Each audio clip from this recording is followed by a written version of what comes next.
Itong mga ingredients sa paggawa ng Indian chicken curry. Ang unang-unang ingredients is ang onion, chili, garlic, 1 inch ng 3 pads of garlic, 1 inch ng ginger, and then ang coriander roots. Itong 5 ingredients na to, ilalagay natin to sa food processor, gagawin natin siyang paste.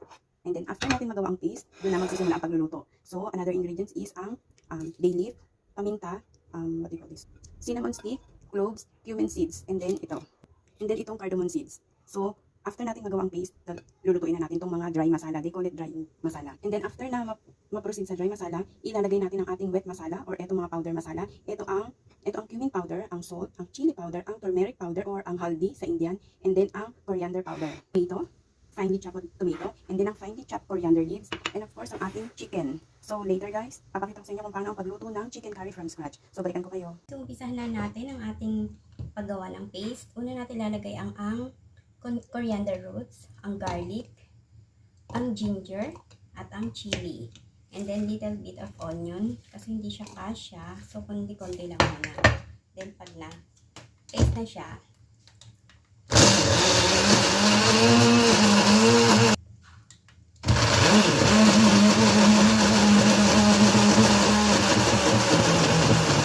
so guys, ito na yung aking nagawang paste. So mag-i-start na tayo magluto. So ngayon guys, maglalagay na ako ng mantika kasi mainit na yung ating kaldero, kaserola, or whatever they call this. And then ilalagay na natin tong mga herbs natin. Ito ang nagpapasarap sa Indian food. Lagay muna natin ang cumin seeds, and then ang cloves, and then ang bay leaf, and then ang cardamom seeds, tapos ang paminta, and then ang cinnamon stick. Palabasin lang natin yung aroma na galing dito sa mga herbs na to. Then doon natin ilalagay ang ating wet masala o ang ating paste. So ayan guys, naamoy ko na yung aroma na nanggagaling dito sa mga herbs na to. Ito na yung stage na ilalagay na natin tong paste, yung ating ginawang paste.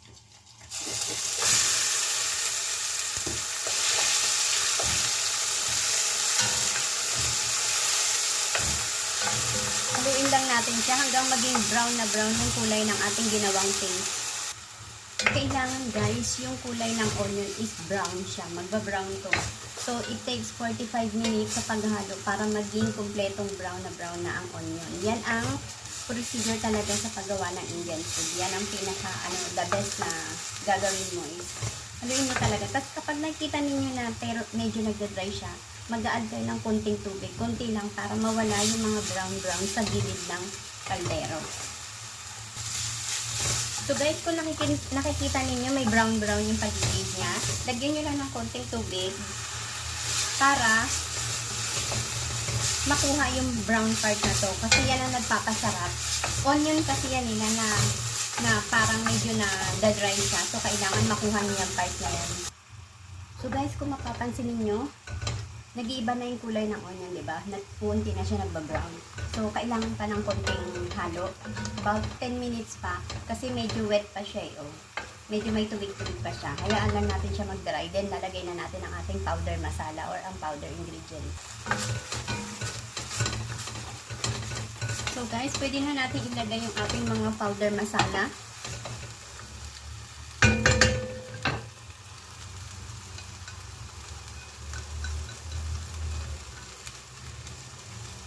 Yan, haluin lang natin siya.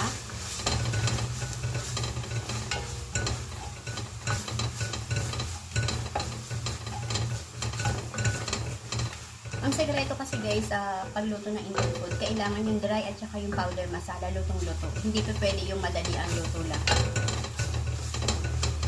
Kailangan lulutuin natin maigi.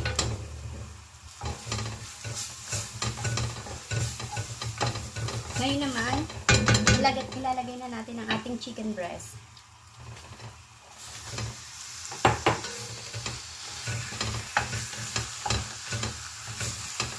Tingnan lang natin na lahat ng masala is i-incorporate sa ating breast chicken. Ayan.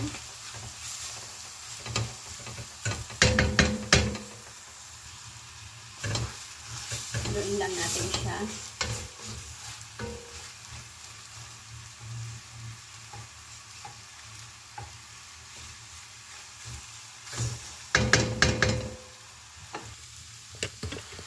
So guys, kung mapapansin niyo, yung chicken is unti-unti na siyang naluluto. Ito na yung stage na ilalagay na natin yung ating kamatis.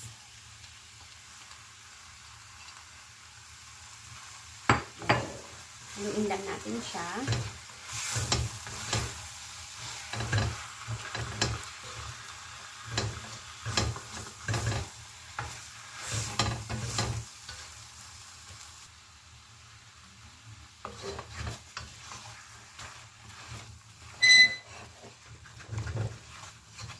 Kailangan kuhanin niyo yung parang sunog-sunog na yan.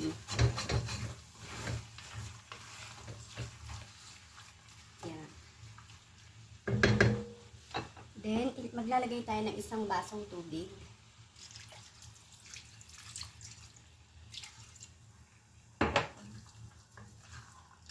Tapos, lulutuin natin siya sa pinakamahinang apoy.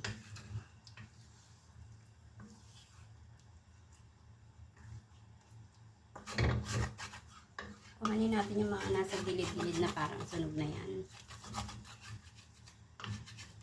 Kasi yan yung onion na natuyo.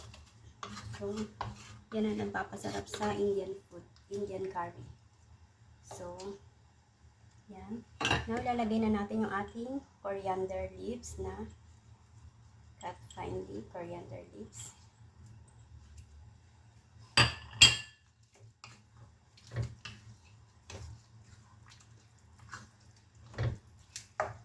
You can use chicken thigh, you can use chicken legs, pero I'm using chicken breast kasi ayaw nila ng matrabahong pagkain, ayaw nila ng may buto, gusto nila yung kain lang ng kain. Yung hindi na sila magtatanggal ng buto. So, I'm using chicken breast. So, yan. Tatakpan lang natin siya, and then, lulutuin natin siya sa mahinang apoy. Then, mamaya, when it's serving, lalagyan natin siya ng garnish na another bunch of coriander para masarap. So, mamaya balikan ko kayo guys. So guys, tingnan natin yung ating chicken curry. Matubig pa siya. Kailangan yung sauce niya is kumunti.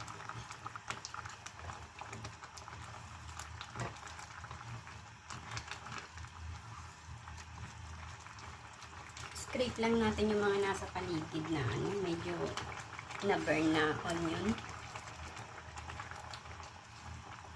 Hindi pa to siya luto guys. So, another, I think, 30 minutes.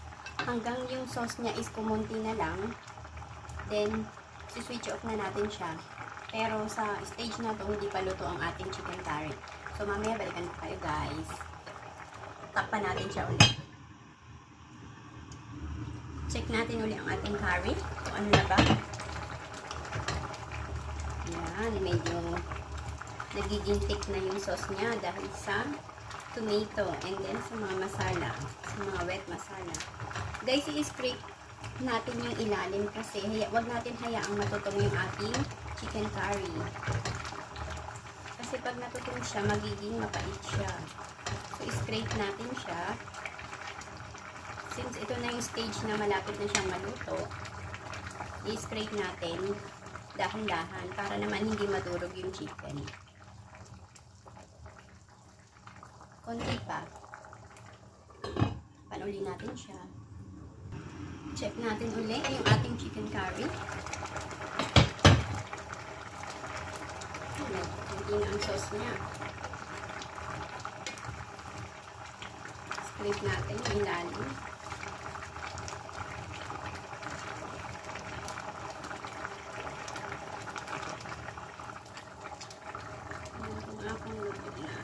Luto na yung manok.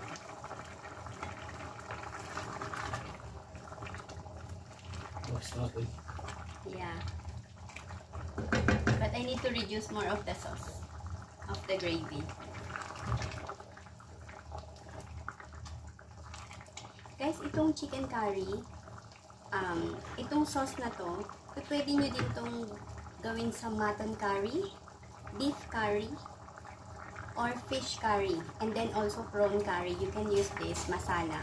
Kung meron kayong natira, ang gawin nyo lang, ilagay nyo lang ninyo sa ziploc bag or kaya sa food container, then lagay ninyo sa freezer. Then you can reuse this sa ibang meat like shrimp or prawn, and then mutton curry, beef curry, fish curry. You can use this. Konting-konti na lang, and then done. So guys, sigurado luto na to. Tingnan natin ang ating chicken curry. Yan, luto na siya. Guys, as you can see, yung gravy niya is maliit na lang, konti na lang, diba? Ito talagang stage na lutong-luto ng ating Indian style curry. So, gagawin natin is i-off na natin yung ating flame para maluto siya sa init niya. So, i-off na natin, takpan na natin, then luto na siya. Then later guys, pag sinerve ninyo itong Indian curry, lalagyan ninyo siya ng maraming coriander. And then, pag kinain to, i-prepare siya sa roti prata o yung bread ng Indian food. So, guys, kung nagustuhan ninyo itong aking video, please give this a likes. And then, subscribe na rin po kayo sa aking channel. Kung hindi pa po kayo nakaka-subscribe sa aking channel, please subscribe para po maging update kayo sa aking mga future and upcoming videos about sa food. So, ito po muli, si Lynn Lasik lang ang nagsasabing thank you at hanggang sa muli. Bye! Guys, ito na po yung ating Indian curry style chicken. Ayan po siya. Yung gravy niya is ganyan lang siya. Hindi siya talaga watery. So, ito lang talaga ang tamang paggawa ng chicken curry Indian style. So, isasalin ko na siya para i-serve for dinner. And then, lalagyan ko siya ng maraming coriander. So, ayan guys, ang aking Indian curry style chicken curry. Looks yummy. So, ito na siya guys. Ready to serve na ang aking Indian curry style chicken.